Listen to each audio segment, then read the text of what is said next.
noches, un nuevo programa 40 minutos de responsabilidad social en la información y en la comunicación.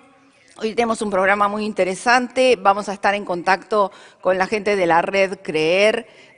Yo voy a ir presentando ya a la coordinadora de la red, que se llama María Florencia Sequeira.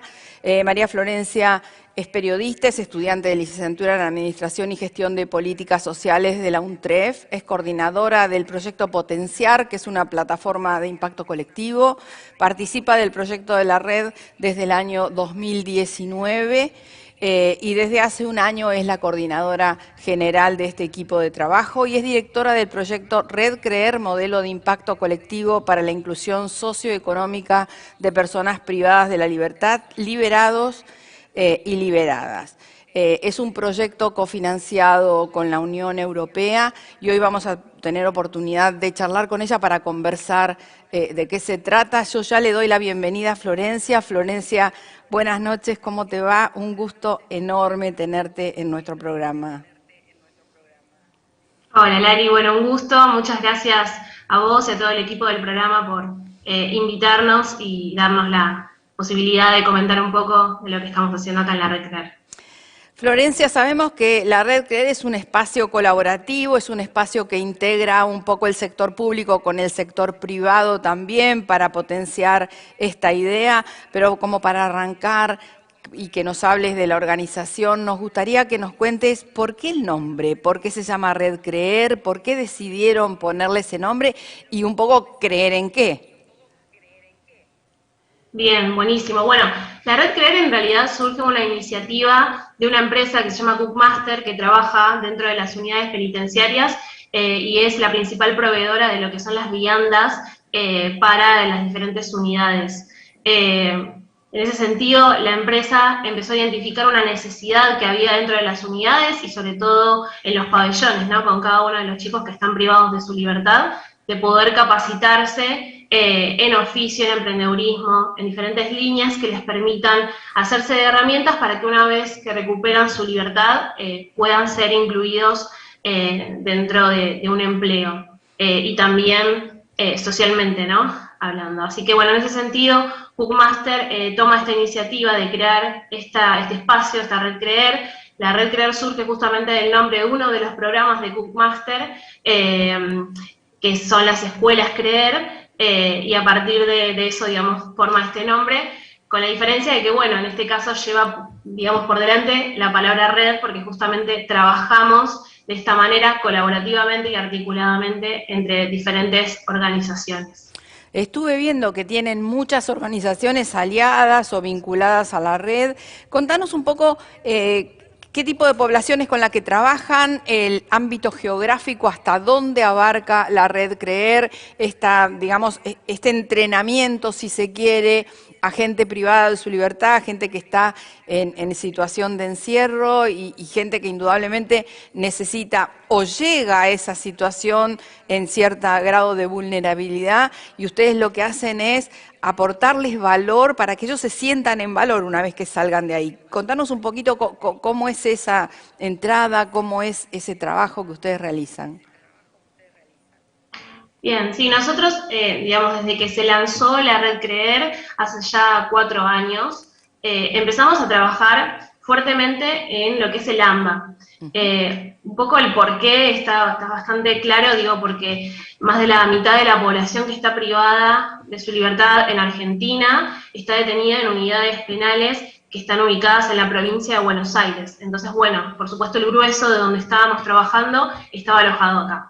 Pero hace 2 años empezamos a trabajar en otras localidades, en otras provincias, replicando un poco los espacios que venimos desarrollando ya hace varios años, pero con las lógicas territoriales, ¿no? Entonces, de esta manera empezamos a trabajar con organizaciones de Mendoza, de Jujuy, de Salta, en Misiones, en Córdoba, en Santa Fe. Entonces, bueno, empezamos de a poquito a replicar cada uno de esos espacios, entendiendo las lógicas y necesidades también de cada una de estas organizaciones, que no necesariamente responden a un sector social que viene trabajando directamente con esta población, sino también a diferentes tipos de organizaciones del sector privado, del sector público, que pueden o no tener en agenda esta problemática y trabajar con esta población.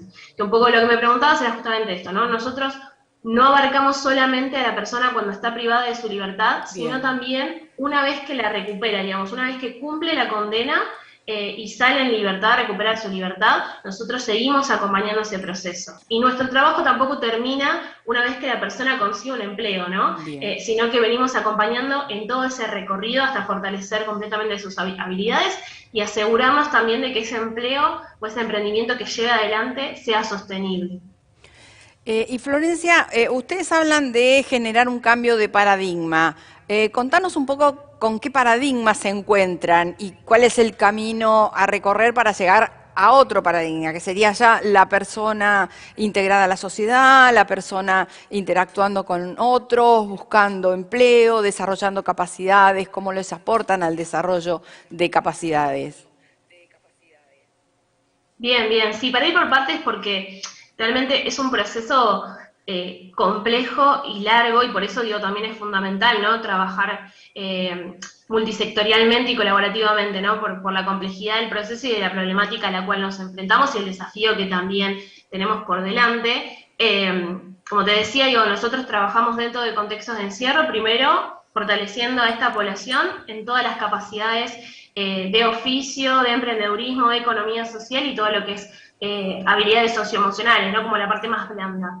En ese sentido, una vez que la persona recupera su libertad y que se hace de estas herramientas que inicialmente no tenía, digo, ¿no? Porque sabemos que trabajamos con una población que está en un grado de vulnerabilidad muy grande, muy extremo, y que una vez que recupera su libertad las condiciones son urgentes. Entonces, de esta manera, digo, fortalecemos estas capacidades, acompañamos en el proceso de recuperar la libertad, que no siempre es algo sumamente grato para esa persona, es un transitar bastante complejo.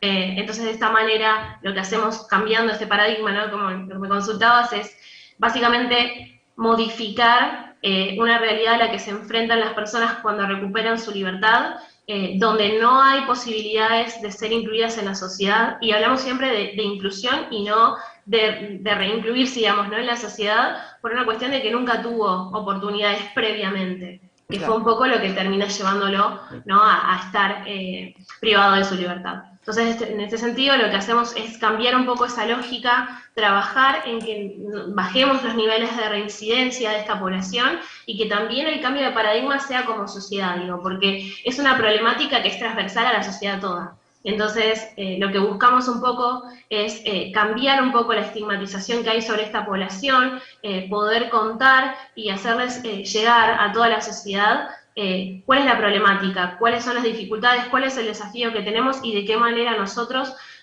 como ciudadanos, digo, podemos contribuir con esto. Estuve repasando la página web de ustedes, que los invito a nuestros televidentes a verla, que es www.redcreer.com.ar, y me pareció muy interesante todo el aspecto de datos estadísticos, sobre todo datos estadísticos vinculados a la capacitación inicial o a la educación formal muy básica que pueden tener muchos de los privados de su libertad, ¿no? Que se encuentran en contextos de encierro, como vos nos estabas explicando. Y se me ocurre pensar que muchos de ellos inician también una educación formal dentro del ámbito carcelario. Ustedes desde la red, más allá del apoyo para capacitarse en oficios o para capacitarse en otras cosas, los apoyan también en este camino nuevo para ellos de una educación formal, por ahí imagino terminar la primaria, terminar la secundaria, hacer una tecnicatura. Contanos ese aspecto, digamos, de vínculo humano, ¿no? Exacto. Sí, apostamos muchísimo, por supuesto, a todo lo que se trata sobre educación formal. Si bien dentro de las unidades penitenciarias están los espacios, digo, para poder terminar la primaria, terminar la secundaria, nosotros este año empezamos a trabajar fuertemente con universidades, porque también estamos brindando la posibilidad de que dentro de contextos de encierro puedan terminar sus carreras. Ya hay muchas universidades trabajando en contextos de encierro, pero de todas formas, digo, es un espacio muy interesante y propicio porque también impulsa que estas personas que están privadas de su libertad puedan formarse en algo que también les gusta, les interesa y que les va a generar otras oportunidades para la afuera, ¿no? Es importante también reflejar como el compromiso y el interés que tiene también esta población en cambiar esto, ¿no? Lo que hablábamos antes, un poco el paradigma, su realidad. Entonces hay organizaciones que forman parte de la red que abordan específicamente lo que es educación en contextos de encierro, ya sean en secundarias, en centros de formaciones profesionales o universidades. Así que tanto este año como el próximo estamos apostando fuertemente a trabajar con universidades, con instituciones académicas, para seguir brindando más oportunidades dentro de contextos de encierro. Y Florencia, imagino que más allá de que el mecanismo parece o surge como aceitado, como ágil, como dinámico, nos gustaría conocer con qué tipo de barreras básicamente se encuentra la red al momento de iniciar su camino de encuentro con, digamos, nueva población carcelaria o nuevas personas en encierro. Contanos un poco eso para que la gente entienda y aparte para que se sume al proyecto de ustedes, se sume colaborativamente a darles una mano en esta tarea tan hermosa que desarrollan, ¿no? Bueno, gracias, gracias por el halago. Sí, la realidad es que, a ver, es fácil contar, y hasta ahí fácil, ¿no? Contar un poco cuál es el proceso y qué es lo que estamos haciendo en la red y un poco cuál es la agenda que tenemos y que definimos conjuntamente, pero la realidad es esto, ¿no? Que es un proceso largo que tiene muchos obstáculos y desafíos diferentes, con un contexto muy vulnerable. Nosotros también durante la pandemia se nos complejizó como a todos, ¿no? Claro, Digo, claro. un poco la agenda y los desafíos, las iniciativas que teníamos programadas para esos años, pero bueno, de todas formas seguimos repensando cada uno de esos espacios para no frenar esto, ¿no? Porque como decíamos, hay una necesidad urgente, el tiempo pasa y es necesario que abordemos esto para poder generar otro cambio de paradigma. Así que en ese sentido, desde la red, a ver, la principal dificultad a la que nos enfrentamos también, a la que se enfrenta, por supuesto, esta población, es esa huella que deja, ¿no? Los contextos de encierro, de alguna manera, sobre las personas que estuvieron privadas de su libertad.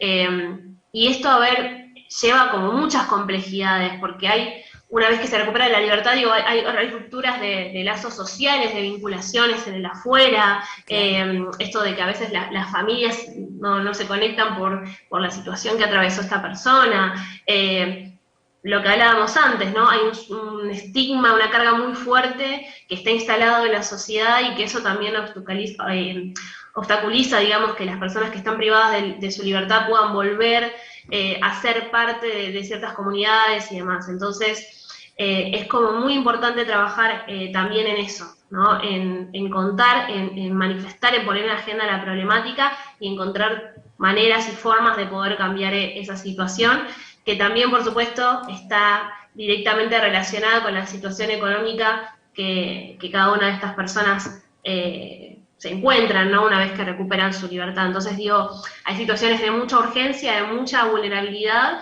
y con una carga muy grande que es haber estado privado de su libertad y bueno, el estigma que hay sobre ellos. Y cuando la tarea se realiza concretamente en contextos de encierro, el vínculo es ágil con el servicio penitenciario, tienen horarios preestablecidos, tienen un programa, digamos, eso es a lo que ustedes están llamando, si se quiere, la ruta de la inclusión. Claro, nosotros el trabajo con el servicio penitenciario, tanto con las unidades que responden a una jurisdicción más bien provincial, como con las unidades penitenciarias federales, nosotros trabajamos articuladamente para poder llevar estos espacios formativos dentro de contextos de encierro. Entonces, de esta manera, todos aquellos talleres, todas aquellas iniciativas y actividades que desarrollemos en contextos de encierro, lo hacemos articuladamente con el servicio penitenciario. Y por otro lado, la ruta de la inclusión es el proceso que nosotros consideramos como más efectivo para que una persona que está en contextos de encierro, una vez que recupera su libertad, pueda conseguir un empleo que sea sostenible. Entonces, de esta manera diseñamos este proceso conjuntamente con las organizaciones de la red, donde cada una interviene en alguna parte de esa ruta de la inclusión, en ese proceso, que como te decía, ¿no? Digo, es un proceso por ahí más bien largo, pero que lleva como diferentes partes muy pensadas y acompañadas fuertemente, justamente para que esta persona pueda, una vez que recupera su libertad, volver a la sociedad, a incluirse y a conseguir un empleo o montar un emprendimiento, un proyecto productivo, Claro. que sea sostenible justamente en el tiempo y que no nos lleve, digamos, de nuevo a los hábitos que los llevaron a estar privados de su libertad. Y hablábamos al principio que la organización en red está conformada por muchas organizaciones, públicos, privadas, sociales, digamos, un pool de más o menos 100, calculé, corregime si me equivoco. ¿Les cuesta a ustedes sumar más empresas? ¿Les cuesta convocar a empresas o a organizaciones de la sociedad civil para que, digamos, acompañen el camino que ustedes emprendieron? Sí, hoy por hoy somos más de 100 organizaciones que forman parte de la red de estos tres sectores. Como te decía, de diferentes partes del país, fuimos creciendo y sumando cada vez más organizaciones. Seguimos como de esta manera como muy activos porque empezamos a conocer un montón de realidades en las provincias, sobre todo, ¿no? En el interior del país. Y muchas organizaciones que por ahí trabajaban como de manera más aislada y al conocer el trabajo que estábamos desarrollando, nada, querían poder replicarlo en las provincias, en las localidades en donde estaban trabajando, así que estamos muy entusiasmados porque estamos pudiendo alcanzar a un montón de organizaciones. La realidad es que sí, por supuesto, digo, las empresas es una parte fundamental también en este proceso, en esta ruta de la inclusión y también para poder alcanzar el propósito que tenemos, porque son quienes van a estar generando esa posibilidad concreta, ¿no? De poder conseguir un empleo. Nosotros a las empresas un poco lo que les comentamos es que hay diferentes formas de contribuir, porque entendemos también, más allá de la sensibilidad que nosotros podemos llegar a brindarles, a contarles y demás de lo que hacemos desde la red, a ver, no necesariamente la empresa tiene que contratar a una persona para poder sumarse a la red o contribuir, digamos, con el propósito.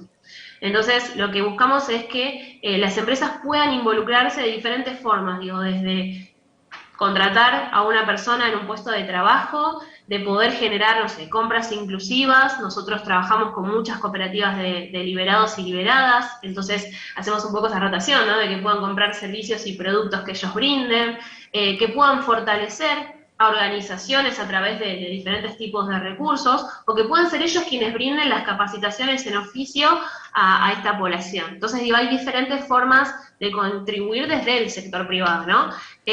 Así que bueno, siempre estamos trabajando con la empresa, siempre estamos tratando de sensibilizar más organizaciones y demás, y bueno, apuntando fuertemente también al trabajo con estas organizaciones, y nosotros desde la red seguimos pensando iniciativas como una que tenemos ya en marcha, que es un programa de intermediación laboral, que trabajamos conjuntamente con el Ministerio de Trabajo de Nación, para poder generar más oportunidades concretas de inserción sociolaboral de esta población con empresas, con ciertos beneficios y estímulos a través del Ministerio de Trabajo. Entonces, de esta manera, digo, impulsamos también el trabajo con el sector privado.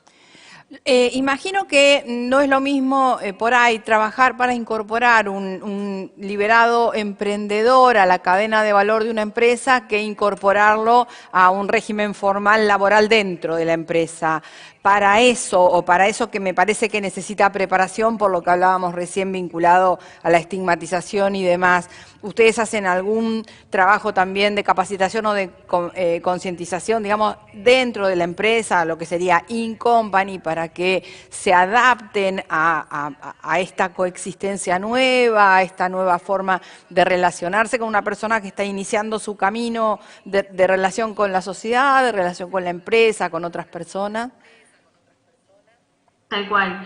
Sí, un poco lo que hablábamos antes, ¿no? Nosotros y nuestro trabajo, ¿no? Como organizaciones, no finaliza una vez que la persona es contratada, porque realmente hacemos un acompañamiento, por lo menos de 6 meses, para que esta persona empiece a incorporar ciertos hábitos, ¿no? De lo que es un trabajo formal, y también al mismo tiempo de que la empresa comprenda cuál es la forma o los diferentes procesos para poder incluir a esta persona dentro de un empleo. Entonces, hacemos como ese balance, ¿no? De poder acompañar tanto a la persona liberada como a la empresa que lo está contratando, de seguir sensibilizando y de poder estar apoyando todo ese proceso, que a veces puede ser un poco más complejo, pero que realmente termina siendo una experiencia bastante gratificante, no solo, por supuesto, para la persona que estuvo privado de su libertad y que pudo conseguir un empleo, sino también para las empresas, porque contribuyen con una problemática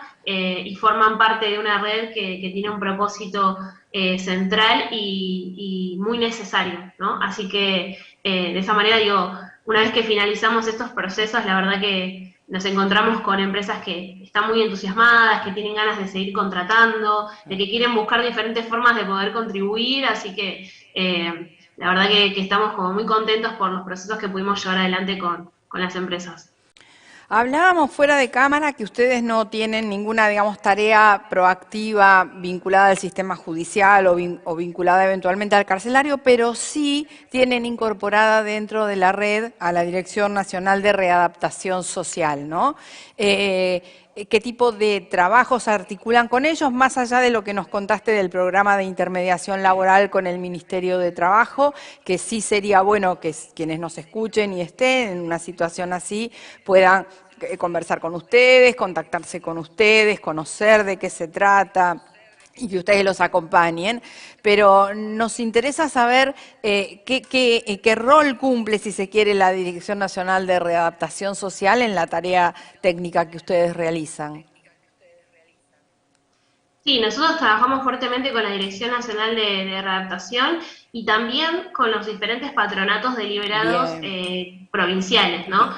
A ver, dentro de la red hay una gran parte del sector público que viene trabajando directa o indirectamente, ¿no? Como hablábamos antes, sobre esta problemática y con esta población, y la realidad es que la articulación de la red con el sector público es múltiple, ¿no? Se trabajan, a ver, desde capacidades, desde diferentes posibilidades y objetivos que tienen ya en agenda cada una de estas organizaciones, pero digamos, todos los actores del sector público que integran la red generan en este sentido como un aporte más bien transversal. ¿Sí? Que no se reduce justamente a una iniciativa particular, sino a un acompañamiento más integral de las diferentes iniciativas, acompañando, por supuesto, aquellos temas que ya tienen agenda tanto la Dirección Nacional de Adaptación como los patronatos y otras instituciones públicas, pero también potenciando en gran medida cada una de las iniciativas que venimos desarrollando en red.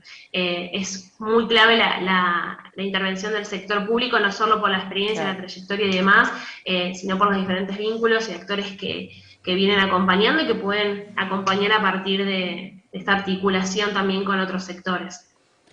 Estaba viendo, bueno, en esta red de contención tan precisa que vos nos estuviste relatando, imagino que tienen un seguimiento, hasta yo diría por ahí con indicadores, hasta dónde estos indicadores les están mostrando a ustedes que realmente hay un creer en la red, hay un logro de objetivos. Si querés contarnos estadísticamente, si querés relatanos más o menos cómo lo vienen desarrollando, las conclusiones que van sacando como organización. Bien, mira, para contarte algo que, bueno, un poco lo conversábamos al principio, cuando llegó la pandemia nosotros teníamos diferentes iniciativas dentro de contextos de encierro para empezar a desarrollar, y con el tema de la pandemia que se cerró, que no pudimos poder ingresar ni además a las unidades, empezamos a desarrollar otra iniciativa que nos permitía acercarnos al propósito sin descontinuar, digamos, nuestro trabajo, y creamos en octubre del 2020, que pudimos finalmente lanzarlo en esa fecha, este programa de intermediación laboral, que en ese momento era nombrado como Plan de Becas. El Plan de Becas de la Red CREER, articulado, como te decía, con el Ministerio de Trabajo de Nación, durante un año, es decir, hasta octubre del 2021, generó más de 50 inserciones laborales formales, ¿no? De personas liberadas dentro de empresas. Para nosotros, digo, fue un logro muy grande por el contexto, no solo económico, digamos, del país atravesado por una pandemia, sino también porque estábamos probando, digamos, haciendo un piloto de un programa en un contexto que desconocíamos completamente, pero que nos incentivó muchísimo a poder seguir impulsando el trabajo que venimos desarrollando en la red. Pero más allá de estas inserciones laborales, actualmente estamos fortaleciendo proyectos productivos de personas liberadas a través del Fondo Semilla. Este año vamos a completar a 120 proyectos que estimábamos poder acompañar, tanto individuales como asociativos de personas liberadas, así que digo, los números que venimos alcanzando, la verdad que nos entusiasma muchísimo, y todo lo que es el fortalecimiento dentro y fuera de contextos de encierro, en habilidades socioemocionales y en habilidades técnicas, es bastante superador. Este año vamos a acompañar más de 500 personas, así que estamos como muy contentos de lo que venimos desarrollando como red, y que sabemos que esto va a seguir creciendo por el alcance que venimos teniendo, por las organizaciones que se vienen sumando, y las diferentes localidades a las que venimos llegando. Así que en ese sentido, como red, más allá de tener por ahí pocos años desde que lanzamos como red, digo, tenemos organizaciones que hace muchísimos años que vienen trabajando con esta población, con esta problemática, y que nos permiten, digamos, ahora que empezamos a trabajar como red, seguir impulsando el objetivo que tenemos. Florencia, nosotros trabajamos mucho con el Objetivo de Desarrollo Sostenible, que es el de habla de paz, justicia e instituciones sólidas, ¿no? Que es un poco la base de nuestro planteo inicial siempre que empezamos el programa. Imagino que ustedes trabajan siempre haciendo seguimiento de alguien que sale del encierro a alguien que logra estar liberado, pero a los que están liberados o recientemente liberados o hace un tiempo, ¿ustedes también los reciben, ustedes también los apoyan, ustedes también los acompañan, o arrancan con la persona privada de su libertad o en contexto de encierro y luego la siguen y no tocan a esa población de gente que está recientemente liberada? Contanos un poco eso. Sí, no necesariamente, digamos, para poder ser alcanzado de alguna manera por la red Creer es necesario que empecemos a trabajar dentro de contextos de encierro. Muchas personas que recuperaron su libertad recientemente se han puesto en contacto con nosotros, con la red, para pedirnos un acompañamiento, para pedirnos asesoría, digamos, para poder llegar a diferentes organizaciones y de qué manera poder ser acompañados durante este proceso. Digo, no necesariamente nos restringimos como una población específica, sino que trabajamos con aquellas personas que transitaron contextos de encierro, y también es importante resaltar que no solo trabajamos con ellos, sino también con sus entornos directos, ¿no? Digo, con familiares, parejas, hijos y demás, que es una parte fundamental, ¿no? En el proceso que ellos llevan, en todo el proceso, digo, dentro de contextos de encierro y una vez que recuperan su libertad. Así que no nos cerramos en solamente personas que vienen siendo acompañadas dentro de contextos de encierro, sino también en liberados y liberadas. Por eso también incluimos dentro de la red a cooperativas de liberados y liberadas, que ya por ahí tienen una trayectoria de muchos años de estar ya liberados y trabajando fuertemente con sus emprendimientos. Así que nada, nosotros recibimos y estamos siempre a disposición de todas aquellas personas que se quieran poner en contacto con nosotros, que tengan dudas, consultas, y una necesidad de conseguir contactos, vincularse para poder ser acompañados. Así que ahí estamos muy receptivos, digamos, con toda esta población. Creo que toda la entrevista ha sido un hermoso mensaje, un gran mensaje, fuiste muy, muy clara y se nos está yendo el tiempo, pero sí me gustaría un final, un último final, como para que efectivamente empresas y organizaciones se sumen, como para que efectivamente la gente sepa, si está en esta situación, sepa que están ustedes para apoyarlo. Te dejo el final a vos, Florencia, y te agradezco muchísimo que hayas estado con nosotros hoy. No, bueno, gracias a vos, Lali, y a todo el equipo. A ver, es sumamente importante, ¿no? Pensar esta problemática, empezar a conocerla. Hay mucho desconocimiento y lo sabemos que hay mucha estigmatización de esta población y que es muy necesario empezar a comprometerse con lo que sucede, porque no es algo de lo que estemos exentos, es algo que está transversal en nuestra sociedad y que es sumamente importante involucrarse con esta problemática. Sabemos que Más de 100.000 personas actualmente están privadas de su libertad en Argentina. Hay muchísimas personas que ya cumplieron con su condena y que tienen todas las intenciones de poder cambiar, ¿no?, su realidad, y que están sumamente dispuestos a poder hacerse de herramientas para poder conseguir un empleo. Entonces es muy necesario poder brindarles esas oportunidades, darles el lugar, y hay muchas empresas que ya vienen haciéndolo, que ya pueden tenerlo, digo, como referencia, de que es un proceso largo, complejo, pero que es muy valioso y muy importante, así que invitamos a todas las organizaciones, ya sean del sector social, del público, del privado, a que puedan sumarse a la red, a trabajar colaborativamente, porque ahí es donde podemos alcanzar un verdadero impacto, y de esta manera, digo, invitarlos a ponerse en contacto con nosotros. Nosotros tenemos nuestra página web, que es www.redcreer.com.ar, ahí tienen un espacio para poder ponerse en contacto con nosotros. También contamos con redes sociales, en Instagram, sobre todo en @redcreer, así que ahí también estamos para poder responder sus consultas, inquietudes y demás.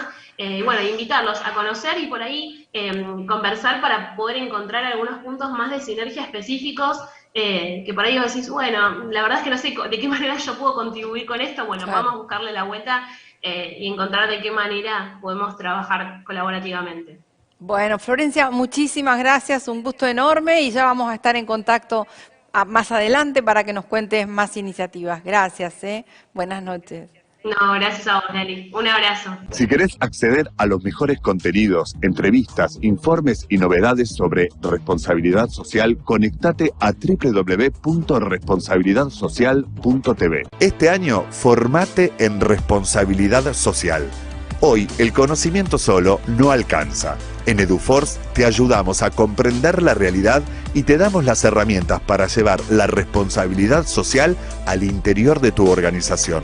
Desde un proyecto hasta una estrategia integral, te enseñamos a diseñarlos, ejecutarlos y a medir y comunicar los resultados. En nuestra plataforma digital podés encontrar textos, videos y participar de clases en tiempo real con el profesor y otros alumnos. Lo haces a tu ritmo y desde la comodidad de tu casa.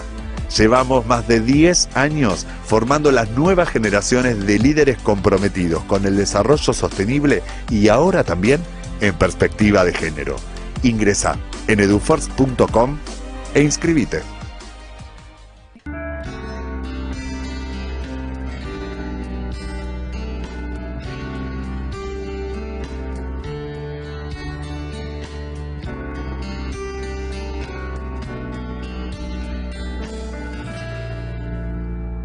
El tiempo fue pasando y nos fuimos conociendo.